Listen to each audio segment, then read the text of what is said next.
Welcome back to கலி cricketer. Australia கப்பை பேரில் எழுதி வச்சிடலாமாங்க? என்னங்க பண்ணுறது? ஆஸ்திரேலியா 212 ஆல் அவுட் ஆனாங்கன்னா இவங்க 43க்கே 4 விக்கெட் விட்டுட்டாங்கங்க. ஆஸ்திரேலியாவில் ஸ்டீஃபன் ஸ்மித் ஒரு 50 அடித்தார், வெப்ஸ்டர் ஒரு 78 அடித்தார். பட் இங்கிட்டு பவுமாவை நம்பி தாங்க டீமே இருக்குது. மார்க்கரமாக இருக்கட்டும், ரிக்கில்டனாக இருக்கட்டும், ஸ்டெப்ஸாக இருக்கட்டும், யாருமே பொறுப்பாக ஆடலைங்க. ஆஸ்திரேலியாவை 210 ரன் சுருட்டினதுக்கப்புறம் சரி ரைட்டரா இன்னைக்கு சவுத் ஆஃப்ரிக்காவுக்கு நல்ல சான்ஸ் இருக்குதான்னு கொஞ்ச நேரம் நினச்சேங்க. அது இல்லை, நான் அது போய் ஆஸ்திரேலியன்ஸாக யாருன்னு காமிக்கிறேன்னு சொல்லி காமிச்சாங்க. ஏர்செல் உட்டாக இருக்கட்டும், மிச்சில்ஸாக இருக்கட்டும், கமின்ஸாக இருக்கட்டும் பூந்து விளாண்டாங்கன்னு தான் சொல்லணும். க்ளூவே இல்லை அவங்களுக்கு பேட்டிங்க்கு. இந்த சைடு ரபாடா, எஸ்ங்க நான் போன வீடியோவில் சொல்லியிருந்தேன் ரபாடா ஒரு ஆள் தான் இருக்காருன்னு. அவருக்கு நல்லா செட் ஆச்சு, அவர் நல்லா கை கொடுத்தாரு. ஆடம் மார்க்கன், கேஷம் மகராஜ், மார்க்கோ யான்சன்லாம் கை கொடுத்தாங்க. அதனால ஆஸ்திரேலியாவை 212 ரன் சுருட்டினாங்க.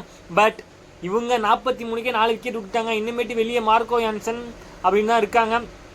பவுமா நம்பி தான் இருக்குது. பவுமா கேப்டன்ஷிப்பில் தோத்ததே கிடையாது. பட் இவங்க ஆசிஸுங்க, வெறி பிடிச்ச ஆசிஸுங்க. கப்புன்னு வந்துட்டா எப்படி விளையாடுவாங்கன்னு தெரியல. ஃபைனல்